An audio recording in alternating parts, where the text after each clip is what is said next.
우리 성가대 찬양의 그 장르가 다양해지는 것 같습니다. 참 좋습니다. 예, 여러 가지 음악적 표현으로 우리 하나님을 찬양할 수 있다는 것이 얼마나 복되고 아름다운지 모릅니다. 우리 영원히 변함없으신 우리를 인도하시고 함께하시는 그 하나님을 우리가 찬양합니다. 이 시간 그 하나님께서 주시는 말씀을 다 같이 자리에서 일어나서 듣겠습니다. 출애굽기 17장 1절로 7절 말씀입니다. 이스라엘 자손의 온 회중이 여호와의 명령대로 신광야에서 떠나 그 노정대로 행하여 르비딤의 장막을 쳤으나 백성이 마실 물이 없는지라.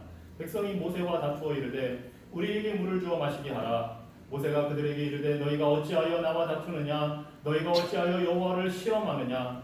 거기서 백성이 목이 말라 물을 찾으매 그들이 모세에게 대하여 원망하여 이르되 당신이 어찌하여 우리를 애굽에서 인도하여 내어서 우리와 우리 자녀와 우리 가축이 목말라 죽게 하느냐? 모세가 여호와께 부르짖어 이르되 내가 이 백성에게 어떻게 하리이까? 그들이 조금 있으면 내게 돌을 던지겠나이다. 여호와께서 모세에게 이르시되 백성 앞을 지나서 이스라엘 장로들을 데리고 나일강을 치던 네 지팡이를 손에 잡고 가라. 내가 호렙산에 있는 그 반석 위 거기서 네 앞에 서리니 너는 그 반석을 치라. 그곳에서 물이 나오리니 백성이 마시리라. 모세가 이스라엘 장로들의 목전에서 그대로 행하니라. 그가 그곳 이름을 마사 또는 무리바라 불렀으니 이는 이스라엘 자손이 다투었으며 또는 그들이 여호와를 시험하여 이르기를 여호와께서 우리 중에 계신가 안 계신가 하였음이더라. 아멘.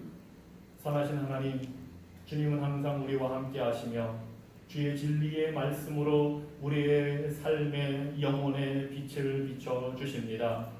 오늘 이 말씀을 통해 우리의 영혼에 비추시는 하나님의 진리를 우리가 보고 깨달아 순종하기 원하오니 우리를 도와주시옵소서. 예수 그리스도 이름으로 기도합니다. 아멘. 자리에 앉으시기 바랍니다. 여러분은 언제 예수님을 믿기 시작했는지 아마 그 순간들이 있을 겁니다. 때로는 매우 아주 어렸을 때에 또는 어느 정도 커서 중고등학교 시절에 또는 성인이 돼서 예수님을 믿기 시작했을 겁니다.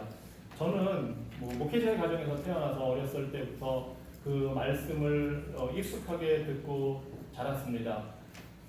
제가 기억하기로는 아마 5살 때로 기억을 하는데 예전에는 이제 그 수요 예배가 주일학교도 있었고 그래서 그 주일학교 수요 예배 시간에 아마 많지 않은 5-6명의 아이들이 모여 있었고 아버지가 이제 말씀을 전해 주셨습니다.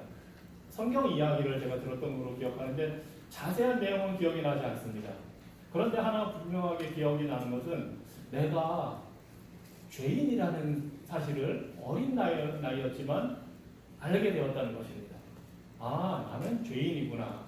그리고 하나님은 그런 죄인을 사랑해 주시는구나. 그래서 예수님을 보내주셨구나 하는 것을 매우 어렸을 때 깨달았습니다. 그리고 그것이 제 신앙의 출발점이 되었습니다. 이제 중등부 시절 올라와서 교회에서 수련회를 여름마다 가는데 수련회를 통해서 내가 어떤 죄인인가를 그 수련회 말씀과 그 프로그램을 통해서 보게 되었습니다. 한참 사춘기이고 어찌 보면 예민한 시기이지만 이상하게 하나님의 말씀을 통해서 내가 죄인이라는 사실 그리고 그것이 단순히 죄인이 아니라 무언가 하나님 앞에 합당치 못한 죄인이라는 그 모습을 깨닫게 되었고 회개하는 시간을 가졌습니다. 감정적으로도 뜨거워지고 그런 순간이 있었습니다. 그런 어떤 경험을 하고 난 이후에 뭔가 그 예전과는 달라지는 듯한 영적인 느낌을 가졌습니다. 이제 내가 하나님의 그 사랑을 좀 더 잘 이해하게 되었구나. 내가 하나님의 자녀, 이것이 신앙생활이구나 하는 사실을 깨달았고 그때부터 더 말씀에 대한 관심이 생기고 하나님을 더 알고 싶어지고 그러면서 점점 이 세상을 바라보는 눈이 환해지고 모든 것이 아름답게 보이고 신앙생활하는 것, 교회에 가서 사람들과 함께하는 것, 친구들을 만나서 얘기하고 모든 활동을 하는 것이 아주 좋았습니다. 그런 시절이 있었습니다. 그때는 열심이 있었고 기대가 있었고 하나님이 어떻게 나의 미래를 펼쳐주실까? 하나님이 어떻게 우리 교회 공동체를 이끌어 가실까 하는 기대가 있었습니다. 그런데 그것이 이제 한참 청소년기에 감정적으로 풍성할 때의 경험이었고 현실은 그렇게 만만하지 않았습니다. 점점 신앙이 생활을 하고 나이가 들수록 내가 생각하고 내가 기대하고 내가 원하는 것처럼 되지 않는 것이 많다는 것을 알았습니다. 특히 개인적으로 어떤 어려움이 닥칠 때에 아니면 교회 공동체에 어떤 일들이 생길 때에 문제가 생길 때에 과연 왜 하나님이 이런 길로 우리를 인도하실까 하고 고민을 하게 됩니다. 왜 어려운 일이 생길까? 왜 고난이 닥칠까? 고민을 하게 됩니다. 더군다나 뭔가 뜨겁게 이렇게 되면은 신앙이 내가 좀 더 멋있어지고 완숙해지고 할 것 같았는데 여전히 신앙의 성숙한 모습이 잘 드러나지 않고 하나님을 사랑하고 이웃을 사랑하는 모습이 자연스럽게 나타나지는 않고 여전히 죄와 싸워야 하는 그런 모습을 볼 때에 여전히 갈등이 있는 것을 볼 때에 뭔가 금방 눈에 띄게 현실이 바뀌고 교회가 더 막 크게 부흥하고 그렇게 됐으면 좋을 것 같은데 그게 하나님이 원하는 일 같은데 그렇지 않을 때에 실망하게 되고 낙심하게 됩니다. 우리의 삶을 더군다나 다른 사람들의 삶과 비교해 볼 때에 더 그런 경향이 있습니다. 아니 저 사람들은 하나님을 알지도 못하고 믿지도 않는 사람들인데 저렇게 잘 성공하고 잘 되는 것 같고 우리 교회나 저 교회나 같은 하나님을 믿는 것 같은데 왜 저 교회는 더 잘 되는 것 같고 더 부흥하는 것 같고 우리 교회는 왜 안 그렇지 하는 그런 생각, 그런 비교, 실망 그런 것이 있고 때로는 답답하기도 하고 아니 언제까지 하나님이 우리가 처음 믿을 때에 보여주신 그 아름다운 천국의 모습 그 성숙한 모습이 언제까지 우리에게 나타나지 않고 우리가 기다려야만 하는가 하나님의 그 축복을 언제쯤 우리가 풍성하게 누릴까 고민을 하게 됩니다. 우리뿐만이 아니었습니다. 3,500년 전에 애굽 땅에서 건짐을 받은 그 이스라엘 백성들도 같은 고민을 했습니다. 오늘 우리는 출애굽기 17장을 읽었지만 잘 아시는 대로 출애굽기는 애굽에 내려갔다가 노예살이를 하게 된 이스라엘 백성들이 탈출하게 되는 그 장면을 묘사하고 있습니다. 하나님이 10가지 재앙을 보내서 바로의 그 고집과 악행을 꺾으시면서 이스라엘 백성들을 애굽에서 건져내셨습니다. 자, 이스라엘 백성들은 이제 희망에 부풀었습니다. 하나님이 약속하신 젖과 꿀이 흐르는 땅, 그 가나안 땅, 아브라함 조상 아브라함에게 이삭과 야곱에게 약속하신 그 땅으로 하나님 우리를 이끌어 가시는구나. 이제 너희 생활은 끝났구나. 흥분하고 기대에 가득 찼고 하나님께서 주실 미래를 바라보고 장밋빛 희망에 부풀어서 애굽을 떠나왔습니다. 그런데 그 장면이 출애굽기 12장, 13장, 14장, 15장으로 쭉 연결이 되는데 현실은 이스라엘 백성들이 기대하는 것과는 달랐습니다. 애굽의 10가지 재앙을 내려서 이스라엘 백성들을 건져내시긴 했는데 가나안 땅으로 들어가는 그 아주 좋은 해안가 길을 따라서 가게 말하면 요즘으로 말하면 가자지구, 요즘에 한참 이슈가 되고 있는 그 가자지구를 통과해서 쭉 올라가는 해안길 고속도로를 타고 올라가면 가나안 땅에 약 보름이면 충분히 들어갈 수 있는 그 길이 있는데 하나님께서 그 길로 이스라엘 백성을 가게 하지 않으십니다. 이스라엘 백성 입장에서 보자면 건져임을 받았으니 빨리 그곳에 딱 들어가서 정착하고 자리를 잡고 하나님이 주시는 그 복을 누리고 싶은데 하나님이 그 길로 이스라엘 백성을 인도하지 않으십니다. 오히려 14장에 보니까 이스라엘 자손에게 명령하여 돌이켜 그 좋은 길에서 돌이켜서 막다른 골목에 가게 하십니다.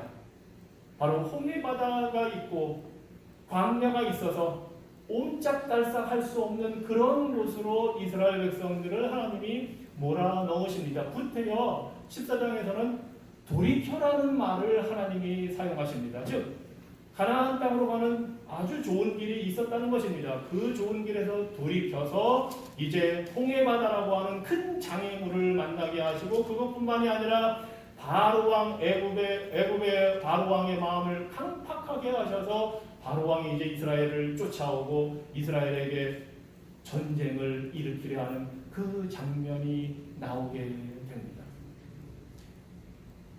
왜 하나님이 이스라엘 백성들에게 좀 편하고 좋은 길을 기왕 구원해 내셨으면 안전하고 좋은 길을 주지 않으셨을까요? 하나님의 뜻이 있습니다. 이유가 있습니다. 출애굽기 13장에서 하나님이 이렇게 말씀하십니다. 바로가 백성을 보낸 후에 블레셋 사람의 땅의 길은 가까울지라도 하나님이 그들을 그 길로 인도하지 아니하셨으니, 이는 하나님이 말씀하시기를 이 백성이 전쟁을 하게 되면 마음을 돌이켜 애굽으로 돌아갈까 하셨습니다. 하나님이 일부러 편한 길로 인도하지 않으셨습니다. 전쟁이 일어나는 걸 보고 후퇴해서 돌아갈까봐. 그러므로 하나님이 홍해의 광야 길로 돌려 백성을 인도하십니다. 하나님이 광야길, 홍해를 건너야만 하는 그 길로 이끄셨습니다.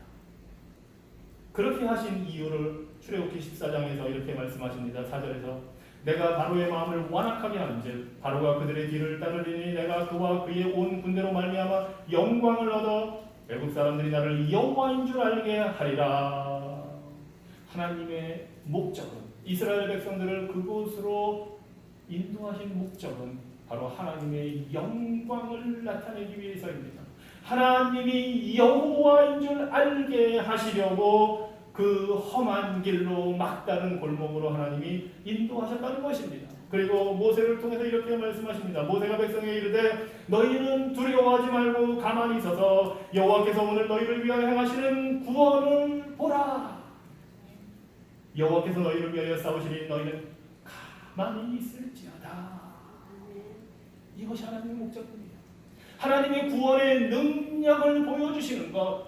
아니, 이미 10가지 재앙을 내려서 그 애굽에서 건져내셨지만 하나님은 다시 한번 하나님의 구원의 능력을 이스라엘 백성들이 보기 원하십니다. 하나님의 영광을 보기를 원하십니다. 그래서 그 막다른 길로 인도하셨습니다. 그리고는 가만히 있어라, 내 구원을 보라 말씀하십니다.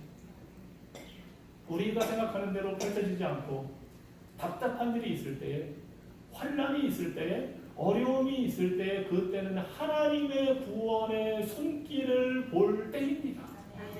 하나님의 구원의 능력을 봐야 하는 순간입니다. 그래서 하나님이 그런 길로도 인도하십니다. 그런데 하나님의 그런 인도는 또 다른 이유가 있습니다. 자, 이렇게 해서 홍해 바다를 하나님이 건너게 하십니다. 아마 쉽게 영화 보신 분들 아실 겁니다. 이제 한국에서 제가 영화관에서는 못 봤습니다. 너무 오래된 영화라서 텔레비전을 통해서 많이 봤고 너무 감동적이어서 저희는 이제 뭐 패밀리 트래디션처럼 우리 집에서 아이들과 그 성탄절쯤 되면 10개를 보든가 배너를 보든가 합니다.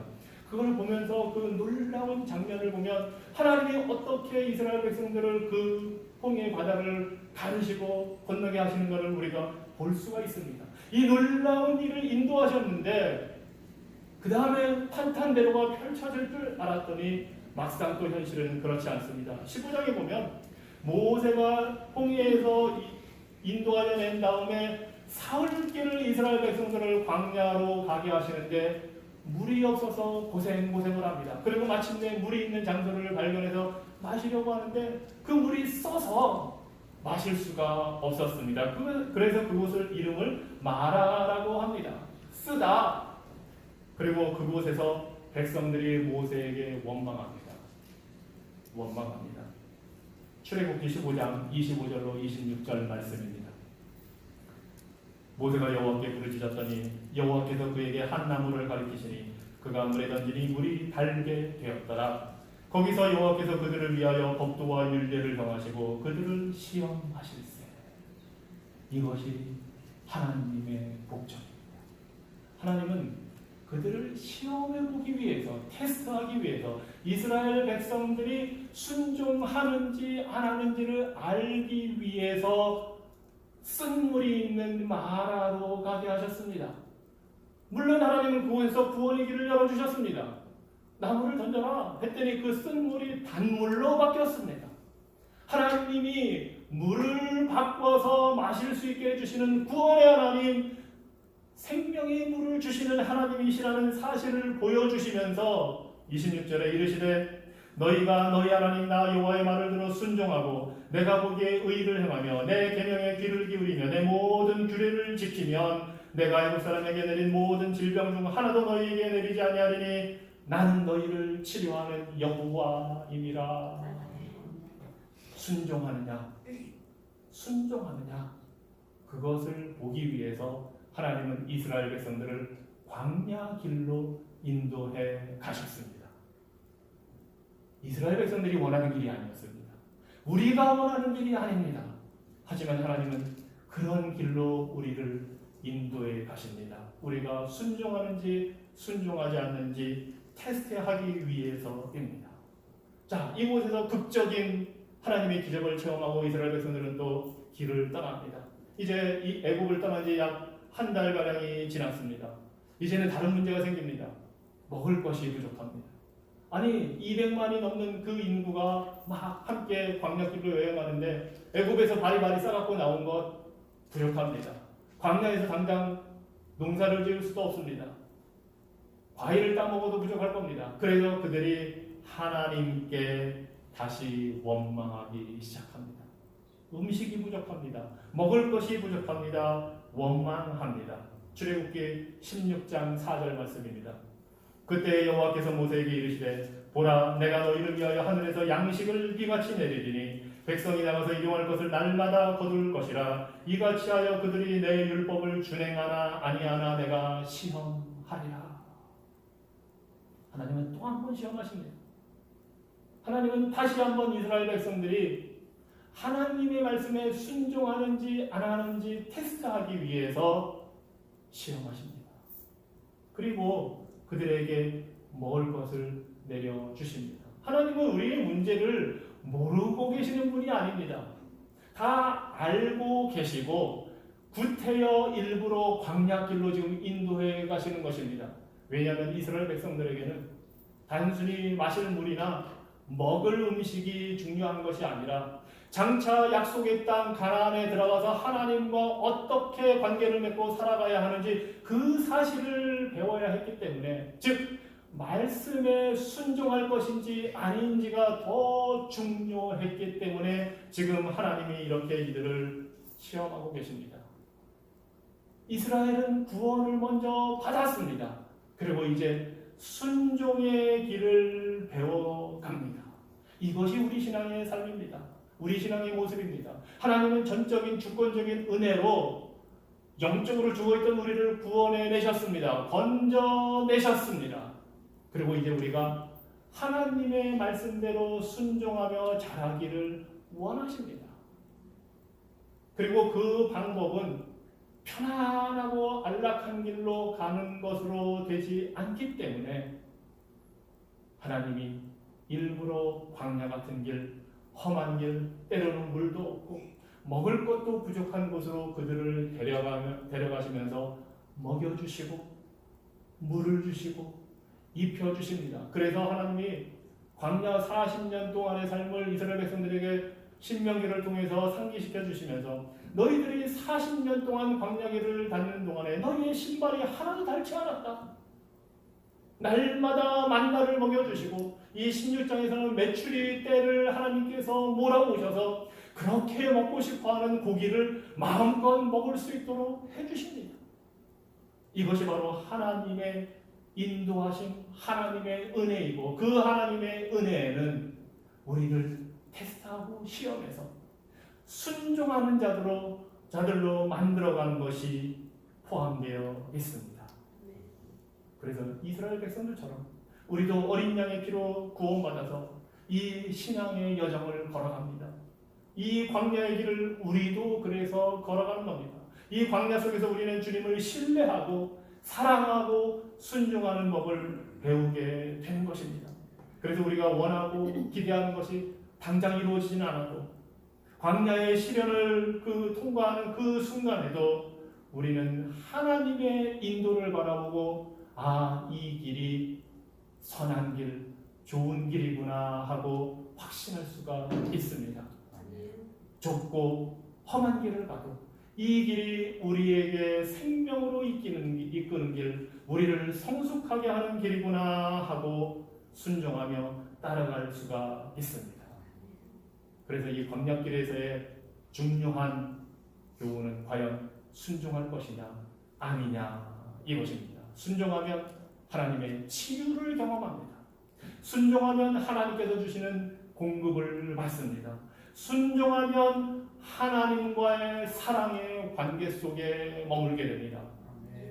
우리가 순종해서 사랑을 받으려고 하나님의 사랑을 얻어내기 위해 순종하는 것이 아닙니다.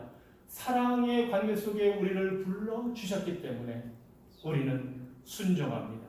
그리고 그 하나님과 예수 그리스도와의 풍성한 생명의 관계를 누리는 것, 이것이 바로 순종입니다. 그래서 우리 예수님도 요한복음 15장에서 이렇게 말씀하십니다. 내가 아버지의 계명을 지켜 그의 사랑 안에 거하는 것 같이 우리 예수님도 순종할 때에 아버지의 사랑 안에 있었다 말씀하십니다. 너희도 내 계명을 지키면 내 사랑 안에 거하리라. 우리가 예수님을 사랑하는 것 어떻게 알게 되는지 그것은 바로 순종하는 것으로 알 수 있습니다. 여러분이 순종하면 여러분은 예수님의 사랑을 받고 있다는 증거입니다. 하나님이 이렇게 이스라엘 백성들의 문제를 해결해 주시면서 성장하게 하십니다. 그런데 이것으로 끝난 것이 아니었습니다. 오늘 읽은 17장에 드디어 하나님이 또 다른 곳으로 이스라엘 백성들을 인도하시는데 다시 한번 물이 없는 곳으로 인도하십니다. 1절에 보니까 이스라엘 자손의 온 회중이 여호와의 명령대로, 하나님이 그렇게 하도록 명령하셨습니다. 신광야에서 떠나 그 노종들에 의하여 르비딤의 장막을 쳤으나 백성이 마실 물이 없는지라. 물이 없는 곳으로 명령하십니다. 자, 이 정도 됐으면 여러분은 어떤 반응을 기대하시겠습니까? 지금 12장, 13장, 14장, 16장까지 벌써 쓴물을 단물로 바꿔주시는 하나님의 은혜를 경험하고 만나와 메추라기를 끝없이 내려주시는 그 하나님의 은혜를 이미 체험한 이스라엘 백성들이라면 이 정도 됐다면 어떤 반응을 보였어야 할까요? 하나님이 이제까지 한 달 반 정도, 길어야 2달 정도의 이 길을 홍해를 건너게 하시고 마실 물을 공급해 주시고 먹을 것을 주셨으니 지금은 당장 마실 물이 없지만 좀 기다려보자, 하나님을 신뢰하고 의지해보자 했어야 하는데 이스라엘 백성은 그렇지 않았습니다. 그래서 2절에 보니까 백성이 모세와 다투어 이르되 합니다. 우리에게 물을 주어 마시게 하라. 원망합니다. 불평합니다.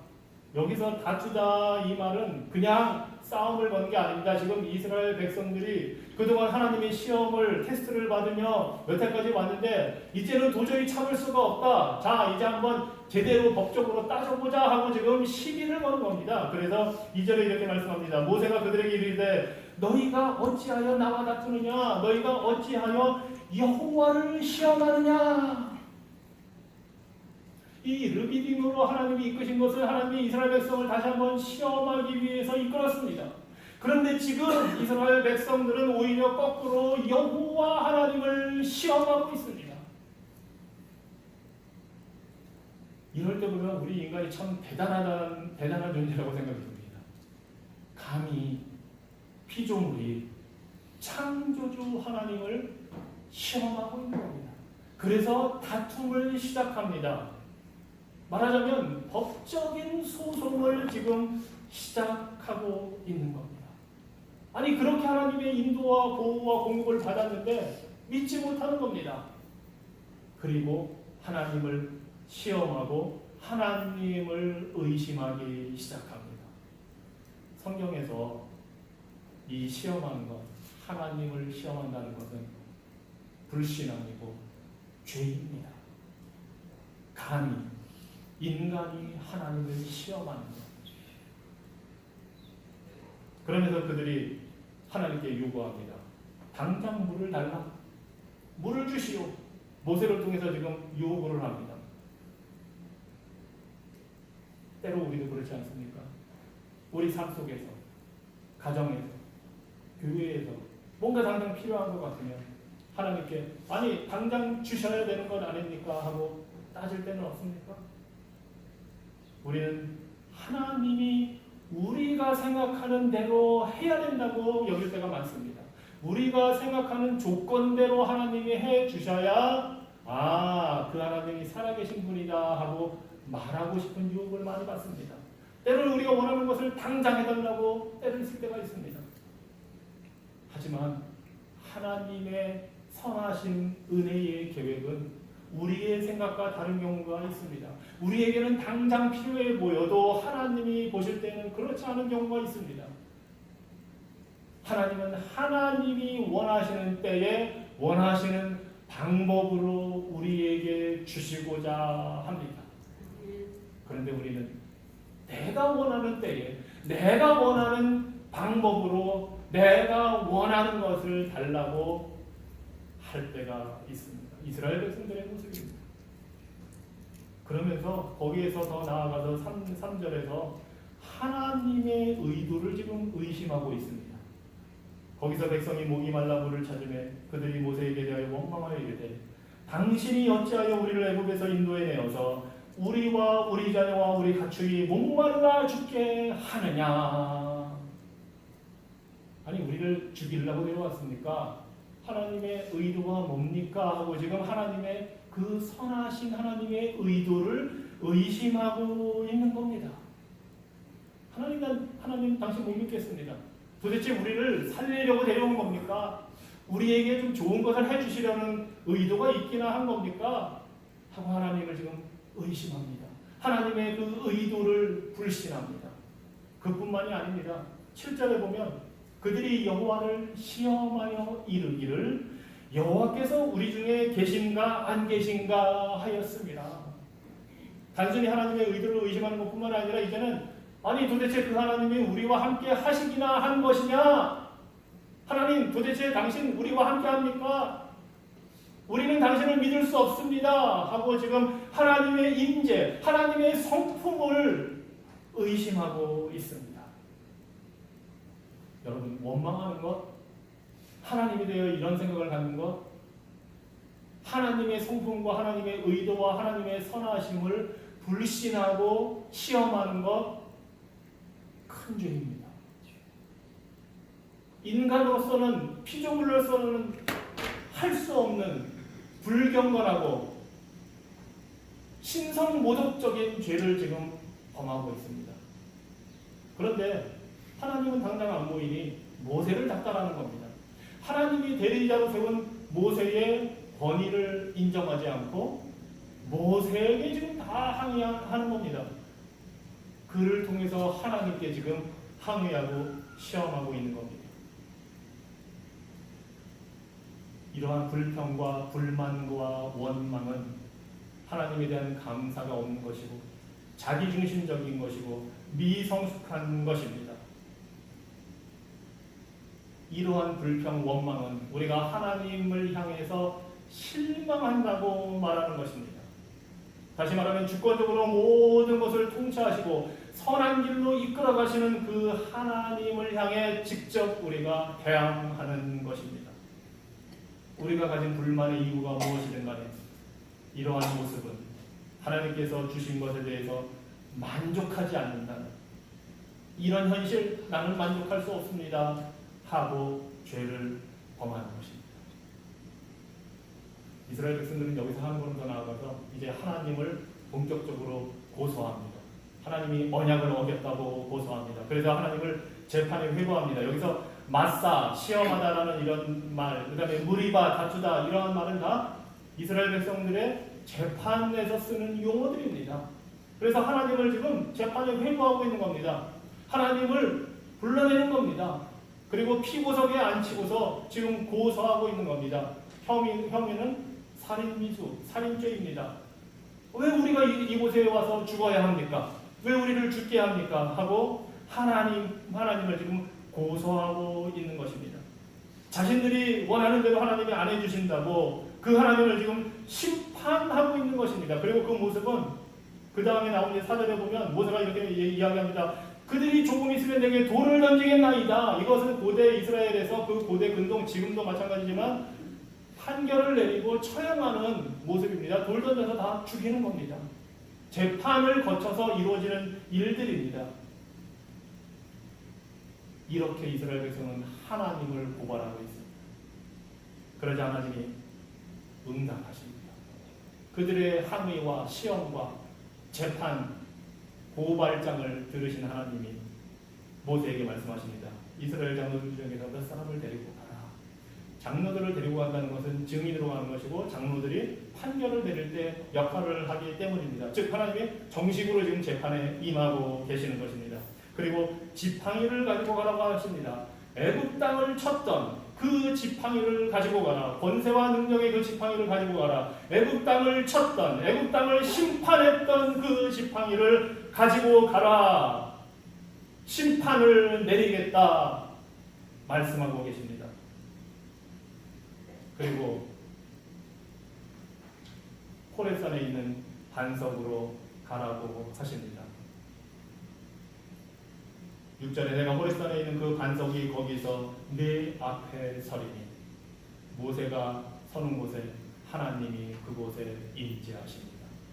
호렙산 반석 바위 위에 하나님이 임재하셔서 그들에게 판결을 내리십니다. 그 판결은 이것입니다. 너는 그 반석을 치라. 반석을 치라. 그런데 이 구약 성경에 보면 하나님을 반석으로 표현하는 곳이 많이 있습니다. 신명기 32장 4절입니다. 그는 반석이시니 그가 하신 일이 완전하고 그의 모든 길이 정의롭고 진실하고 거짓이 없으신 하나님이시니 공의로우시고 바르시도다. 하나님이 반석이라는 겁니다. 하나님이 하시는 모든 일들은 아주 정의롭고 바른 길이 가는 것입니다. 즉 이스라엘 백성을 여기까지 이끌고 오신 하나님, 반석이신 하나님이 하신 그 모든 이스라엘 백성들이 볼 때는 마음에 안 들고 하나님을 고발해야 될 정도의 그런 일인 것 같지만 바른 길이고 공평하신 것이고 정의로운 일이라는 것입니다. 또 시편 18편 2절에서 이렇게 말합니다. 여호와는 나의 반석이시요 나의 요새시요 나를 건지시는 이시요 나의 하나님이시요 내가 그 안에 피할 나의 바위시요 나의 방패시요 나의 구원의 뿌리시요 나의 산성이시로다. 여호와 하나님이 다시 한번 또 반석이라고 합니다. 이스라엘 백성들을 그곳으로 인도하신 하나님이 방패가 되시고 구원이 되시고 피할 산성이요 요새가 되신다고 하십니다. 하나님은 어려움으로 인도하는 것 같지만 궁극적으로 그들을 보호하시는 분입니다. 그런데 그들이 하나님을 재판으로 불러내시니 하나님이 말씀하십니다. 그 반석을 치라. 즉 자신을 치신 것입니다. 하나님이 치신 지팡이로 심판의 지팡이로 치신 그 반석은 하나님 자신입니다. 하나님이 애굽을 치신 그 지팡이로 그 자리에 있는 이스라엘 백성들을 마땅히 쳐서 심판하셔야 되는데 그렇게 하지 않으시고 하나님이 자신을 지금 치고 계신 것입니다. 그리고 그것에서 물이 나오리니 백성이 마시리라. 하나님이 자신을 치신 이 사실을 고린도전서에서 사도 바울이 이렇게 이야기합니다. 고린도전서 10장 1절 이하입니다. 형제들아 나는 너희가 알지 못하기를 원하지 아니하노니 우리 조상들이 다 구름 아래에 있고 구름 기둥으로 하나님이 인도하심을 받았고 바다 가운데로 지나며 홍해의 바다를 지나며 모세에게 속할 다 구름과 바다에서 세례를 받고 그 모든 일이 세례를 받았다는 겁니다. 예수님 오신 이후에 일어나는 그 세례를 그들도 받았다는 겁니다. 다 같은 신령한 음식을 먹으며 다 같은 신령한 음료를 마셨으니 이는 그들을 따르는 신령한 반석으로부터 마셨음에 그 반석은 곧 그리스도시라. 하나님이 그 반석을 치셨을 때, 자신을 치셨을 때 그 대상은 바로 하나님의 아들 성자 예수 그리스도이셨습니다. 그래서 예수님이 십자가에서 죽으신 것입니다. 모세가 사람들을 치는 대신에 반석을 쳤고 물이 흘러나와서 사람들을 구원한 것처럼 하나님이 반석 대신 예수 그리스도를 십자가에서 죽이시고 영생의 구원의 물을 우리에게 주셨습니다. 하나님은 우리들을 치는 대신에 불평하고 원망하고 심지어 하나님을 고소하고 고발하는 그런 죄인들을 치는 대신에 하나님의 아들, 죄 없는 아들을 치셨습니다. 그분이 우리가 마땅히 받아야 할 형벌을 받으시고 십자가에 죽으셨습니다. 예수님이 십자가에서 죽으실 때 로마 병정이 창으로 옆구리를 찔러 피와 물이 쏟아져 나왔습니다. 그 피는 우리의 죄를 용서하는 피입니다. 그 물은 우리를 살리는 영생의 물임을, 예수 그리스도가 영생의 물 되심을 보여줍니다. 우리 예수님은 생수이십니다. 내가 주는 물을 마시는 자는 영원히 목마르지 아니하리라 말씀하셨습니다. 주님은 우리의 생명의 공급자이시고 보호자이십니다. 그 예수님께 나와 믿는 자들에게는 성령으로 충만하게 하여 그분이 주시는 생명이 우리 안에서 넘쳐나게 하십니다. 내가 주는 물은 그 속에서 영생하도록 솟아나는 샘물이 되리라.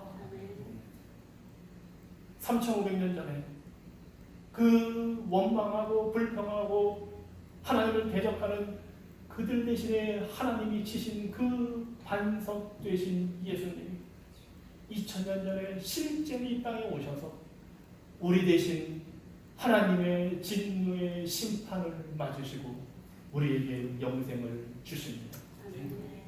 우리를 구원해 주십니다. 그 하나님 우리에게 바라는 것은 순종하라는 것입니다. 비록 우리가 원하는 대로 되는 것 같지 않아도 내 삶이, 내 환경이, 내 가정이, 우리 교회가, 이 땅이, 이 미국 사회가 내가 원하는 것처럼 되지 않는다 할지라도, 우리가 광야의 길을 걷는 것 같다 할지라도 하나님은 우리를 시험에서 순종하게 하시기 위해 인도하십니다. 그리고 하나님이 인도하시기 때문에 우리는 안전합니다. 하나님은 그 불순종하는 이스라엘 백성들을 40년 동안이나 데리고 다니시면서 먹여주시고 입혀주시고 보호해 주셨습니다. 안타깝게도 불순종한 그 세대는 가나안 땅에 못 들어갔습니다. 심지어 모세처럼 오직 2사람만, 그리고 어린아이들만 가나안 땅 참된 안식에 들어갔습니다. 저는 우리 모두가 여호수아와 갈렙처럼 하나님이 시험하실 때에, 광야의 길을 가게 하실 때에 주님, 나 대신 심판받으신 예수님을 의지해서 말씀에 순종하겠습니다 하고 따르는 복된 성도들 되기를 주님 이름으로 축원합니다. 기도하겠습니다.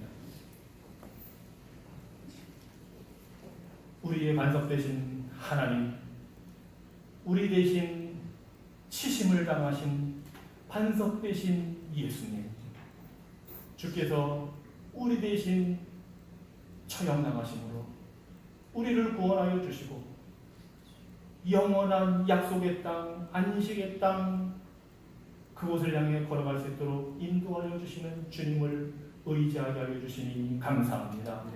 이스라엘 백성들의 이 모습이 우리에게 교훈이 되어서 우리가 하나님 말씀에 순종하는 그런 성숙한 신앙인들 되게 하여 주시옵소서. 예수 그리스도 이름으로 기도합니다. 여호와는 내게 복을 주시고 너를 지키시기를 원하며, 여호와는 그의 얼굴을 내게 비추사 은혜 베푸시기를 원하며, 여호와는 그 얼굴을 내게로 향하여 드사 평강 주시기를 원하노라. 아멘.